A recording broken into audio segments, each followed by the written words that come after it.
សាស្ត្រគឺជាតួអង្គមួយដែលសំខាន់មែនទែននៅក្នុងរឿងណារ៉ូតូប៉ុន្តែនេះសំខាន់បែបប្លុករឿងសូមអរនេះថ្ងៃនេះយើងមិននិយាយតាក់ទងជាមួយនឹងឧទាហរណ៍សាស្ត្រដល់នេះប្រកាសជាបានស្គាល់សម្លេងខ្ញុំតិចតិចហើយអាចណាធំខ្ញុំវាមានបញ្ហាតិចតួចចឹងហើយខ្ញុំមកធ្វើការផុសថ្មីបើអ្នកនរស្គាល់ហើយកុំភ្លេចសាប់អ្នកមកផងអូខេតែយើងចូលវីដេអូរបស់យើងតាមម្ដងទៅឧជីហាសាស្កេគឺជាកូនចៅរបស់តកូលឧជីហាហើយដំណើរជីវិតរបស់ឧជីហាសាស្កេហ្នឹងគឺវាខួបកងតែមែនតានដោយសារតែវាហ្នឹងគឺមិនដឹងខ្យល់អ្វីទាំងអស់នៅកាលនៅពីក្មេងឧជីហាសាស្កេយើងគិតថាវាគឺយ៉ាងមកពីតបក្រៅវាទៅវាលយហើយសយណាតែប៉ុន្តែអាមួយហ្នឹងវាគឺកំសត់មែនតានគ្រួសារវាគឺអត់មានតែដោយសារតបងប្រុសវាហ្នឹងគឺសម្រាប់ចោលហើយវាហ្នឹងគឺដណ្ដើមងាប់ទៀតហើយវាហ្នឹងគឺអត់មកថាមានបងប្រុសល្អមែនប៉ុន្តែវានឹងពីចរិតអតចរិតរបស់បងវានោះទេទោះជាហាសាស្កេកើតនៅក្នុងគ្រួសារជាហាមិនក្តីប៉ុន្តែវានឹងគឺយ៉ាងថាវាគឺធម្មតាក្នុងភូមិសាស្ត្រឈើនោះទេទោះបីវាមានលក្ខណៈថាមិត្តភក្តិល្អឬក៏គ្រូល្អក៏វាអាសាថាគឺអត់យល់ពីអាណាទាំងអស់គឺវាចំខ្លាំងទៅវាបដ ாய் ដោយសារតែវានឹងគឺមានកំណុំជាមួយនឹងបងវាដែលជា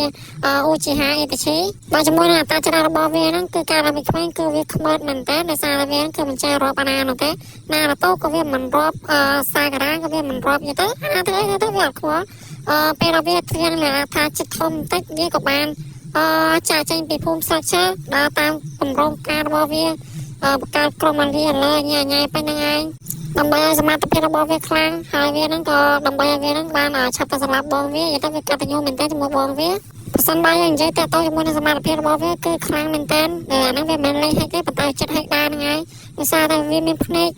សាររៀងការអេហ្នឹងមានសូសណូហើយខ្លាំងទៀតអញ្ចឹងហើយណារ៉ូតូមុំក៏វាយឆ្នៃវាទេកុំតាណារ៉ូតូមានកូរ៉ូម៉ាក្នុងខ្លួនកុំឲ្យមករើហ្នឹងវាស៊ីតែម្នាក់ឯងដល់ដោយសារតែវាខ្លាំងដែរហ្នឹងហើយក្រោយពីវាបានសម្លាប់បងវាហើយវាដឹងការប៉ັດអស់តែណាថាវានឹងចង់ជួយភូមិស្លឹកឈើវិញហើយវាក៏បាន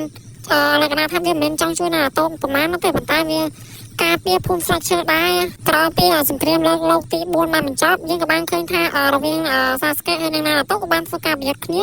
ហើយយើងក៏បានឃើញថាកន្លែងហ្នឹងគឺខូលមែនតើដោយសារតែមួយខូរ៉ូម៉ាហើយមួយទៀតគឺសូសណូរៀងការហើយសាររៀងការគឺវាយគ្នាល្អមើលមែនតើប៉ុន្តែកន្លែងហ្នឹងគឺយ៉ានៅនិពន្ធគេមិនដឹងថានិពន្ធមិនឲ្យស្មើគ្នាគឺអត់មានអាគេឆ្នៃចាញ់ទេចឹងហើយសមត្ថភាពពីរហ្នឹងគឺវាប្រហាក់ប្រហែលតែគ្នាហ្នឹងឯងប៉ុន្តែគ្រាន់តែណាតូជាតួឯងចឹងហើយប្រហែលជាបើសិនបើនេះតូហើយជាណាតូហ្នឹងឯងជាអ្នកឈ្នះហ៎អូខេចឹងហើយយើងអាចនិយាយបានថាឧទាហរណ៍សាស្កេគឺជាតួអង្គមួយដែលសំខាន់មែនតើក្នុងជាលក្ខណៈថាគឺបើយើងនិយាយទៅគឺជា my best friend របស់ណារ៉ូតូណាហើយជាមួយណាឧទាហរណ៍សាស្កេនេះគឺវាសំណាងមែនតើដោយសារតែវាមានស្រីតាមក្រាស់វាហើយក៏